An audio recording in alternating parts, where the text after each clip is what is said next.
सलमान खान इन दिनों सुर्खियों में बने हुए हैं, वो भी सिर्फ इसलिए क्योंकि इन दिनों वो जाने माने गैंगस्टर लॉरेंस बिश्नोई के रडार पर हैं। लॉरेंस गैंग से उन्हें जान से मारने की धमकियां मिल रही हैं। लगातार मिल रही इन धमकियों से सिर्फ उनका परिवार ही नहीं बल्कि सलमान के फैंस और चाहने वाले भी काफ़ी परेशान हैं। वहीं 12 अक्टूबर को बाबा सिद्दीकी की हत्या के बाद सलमान खान की सिक्योरिटी को और बढ़ा दिया गया है। हाल ही में सलमान के पिता सलीम खान ने लॉरेंस बिश्नोई गैंग की धमकियों, बाबा सिद्दीकी की हत्या और सलमान खान के माफ़ी मांगने को लेकर बात की। उन्होंने लॉरेंस गैंग की तरफ से मिल रही धमकियों को महज वसूली बताते हुए कहा कि जब सलमान ने कुछ गलत किया ही नहीं तो वो माफ़ी क्यों मांगेगा।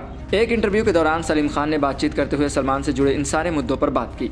फेमस राइटर और सलमान खान के पिता सलीम खान का मानना है कि जो भी घटनाएं उनके बेटे और परिवार के साथ हो रही हैं उससे ऐसा लग रहा है कि वो खुल के नहीं जी सकते हैं, मानो उनकी आज़ादी छीन गई है। वहीं इंटरव्यू के दौरान पिता सलीम ने अपने बेटे के पक्ष में बेबाकी से अपनी बात रखी। उन्होंने लगातार मिल रही इन धमकियों को सिर्फ जबरन वसूली बताया है। सलीम साहब ने कहा कि पिछले साल सलमान को लगातार जान से मारने की धमकियां मिली। हाल ही में स्थिति और भी ज़्यादा ख़राब हो गई है, खासकर बाबा सिद्दीकी की हत्या के बाद। अब वो और हम वही करते हैं जो पुलिस कहती है।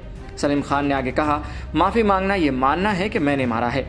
सलमान ने कभी किसी जानवर को नहीं मारा, हमने कभी किसी कॉकरोच को भी नहीं मारा, हम इन चीज़ों पर विश्वास ही नहीं करते। सलीम खान ने आगे सवाल किया कि सलमान किससे माफ़ी मांगेंगे, आप कितने लोगों से माफ़ी मांगी है, कितने जानवरों की आपने जान बचाई है। इस बीच सलीम खान अपने बेटे की बेगुनाही को बताते हुए नजर आए और उन्होंने कहा कि कोई गुनाह किया है आपने देखा है, आपको मालूम है, पता चलता है, हमने तो कभी बंदूक भी इस्तेमाल नहीं की, सलमान ने कोई अपराध नहीं किया है। सलीम खान ने कुरान शरीफ की कुछ लाइनें दोहराते हुए कहा कि ज़िंदगी और मौत सब खुदा के हाथ में है। उन्होंने कहा सलमान को ये सब शौक़ नहीं है जानवरों को मारने का, जानवरों से मोहब्बत करता है वो। उन्होंने बताया कि सलमान के पास एक कुत्ता था, जब उसकी मौत हुई तो सलमान फूट फूट कर रोया था, वो किसी जानवर को नहीं मार सकता।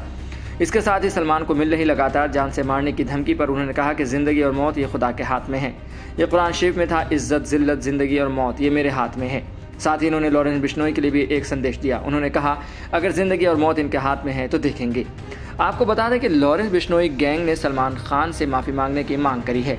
लॉरेंस गैंग की इस मांग को लेकर भी सलीम खान ने अपना पक्ष रखा। उन्होंने कहा कि अरे किससे माफ़ी मांगे, माफ़ी मांगी जाती है उससे जिसके साथ आपने कुछ गलत किया हो। चर्च में भी जब कॉन्फ्रेंस किया जाता है तो उससे किया जाता है जिसको आपने धोखा दिया हो कि साहब मैंने आपको धोखा दिया, आपको दुख पहुंचाया, आपको तकलीफ दी, आपसे माफ़ी मांगना चाहता हूं। कन्फेशन का मतलब ही ये होता है। साथ ही सलीम खान ने लॉरेंस गैंग की नसारी धमकियों को जबरन वसूली का केस बताते हुए कहा कि पुलिस ने हमें घर के कुछ हिस्सों में बैठने के लिए मना किया है, जहां वो पहले बैठते थे वहां से उन्हें पुलिस ने साफ मना किया है क्योंकि एक हिस्से में तो गोली भी चली थी। इसके अलावा पिछले दिनों जो लॉरेंस गैंग की तरफ से 5 करोड़ मांगने वाले मुद्दे पर भी उन्होंने बात की। सलीम खान ने कहा कि अभी फलाना की डिमांड आई है कि 5 करोड़ दे दे, हम माफ़ कर देंगे, तो हमने तो शुरू से ही कहा है कि ये एक्सटॉर्शन का केस है और कुछ नहीं। आपको बता दें कि राजस्थान में फिल्म हम साथ साथ हैं की शूटिंग के दौरान काले हिरन का शिकार किया गया था जिसमें सलमान का नाम सामने आया था। तभी से एक्टर लॉरेंस बिश्नोई के निशाने पर आ गए, पर बाबा सिद्दीकी की हत्या के बाद उसने सलमान पर हमले और भी तेज़ कर दिए हैं।